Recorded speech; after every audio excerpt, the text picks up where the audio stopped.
जय श्री कृष्णा। आइए सुनते हैं बैसाख मास में सुनी जाने वाली पीपल पथवारी की कहानी। एक गुजरी थी। उसने अपनी बहू से कहा कि तू दूध दही बेच, तो वह दूध दही बेचने गई। बैसाख का महीना था। वहाँ पर मन की सब औरतें पीपल सींचने आती थी, तो वह भी बैठ गई और औरतों से पूछने लगी कि तुम क्या कर रही हो। तो औरत बोली कि हम तो पीपल पथवारी सींच रही हैं। तो उसने पूछा, इससे क्या होता है?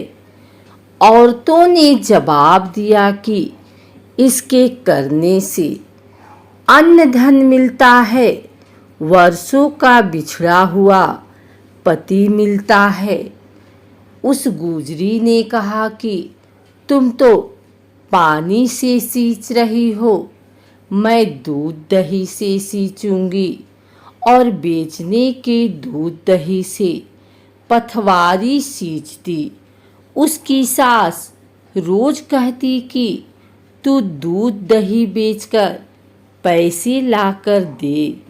तो उसने कहा, जब बैसाख का महीना पूरा हो जाएगा तब ला दूंगी।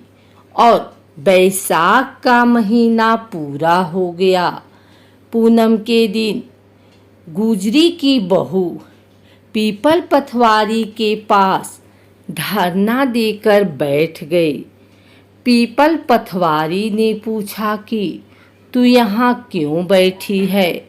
उसने कहा, मेरी सास दूध दही के पैसे मांगेगी। तो पीपल पथवारी ने कहा, मेरे पास पैसे नहीं हैं। ये भाटे, डंडे, पान, पत्ते पड़े हैं, वह ले जा और गुल्लक में रख देना। जब सास ने पूछा, पैसे लाई है? तो गुजरी की बहू ने कहा, मैंने पैसे गुल्लक में रखे हैं। तब सास ने गुल्लक खोल कर देखा तो सास देखती रह गई। उसमें हीरे मोती जगमगा रहे हैं। पत्तों का धन हो गया। सास बोली कि बहू इतना पैसा कहाँ से लाई? तो बहू ने आकर देखा कि बहुत धन पड़ा है। तब गुजरी की बहू ने कहा, सासू जी, मैंने तो 1 महीना दूध दही से पीपल पथवारी सींचा और मैंने उससे धन मांगा था। तो उसने मुझे भाटे, डंडे, पत्ते दिए थे, मैंने गुल्लक में रख दिए थे और वह हीरे मोती हो गए। तब सासू ने कहा कि अब की बार मैं भी पथवारी सींचूंगी।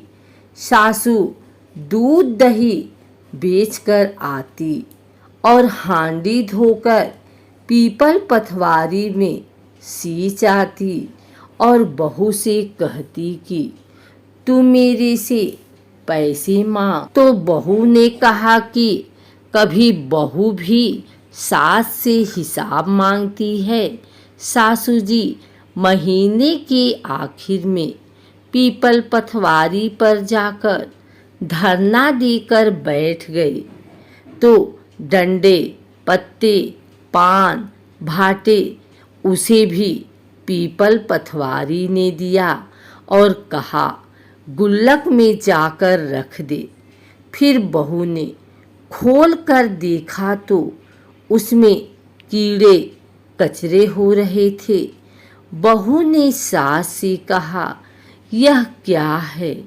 तो सास देखकर बोली कि पीपल पथवारी ने तेरे को तो अन्न धन दिया और मुझे कीड़े मकोड़े दिए। तब पीपल पथवारी बोले कि बहू तो निस्वार्थ सींचती थी और सासू जी धन की भूख से सींचती थी। इसलिए ही पीपल भगवान पथवारी माता जैसे बहू पर प्रसन्न हुए, वैसे सब पर प्रसन्न होना।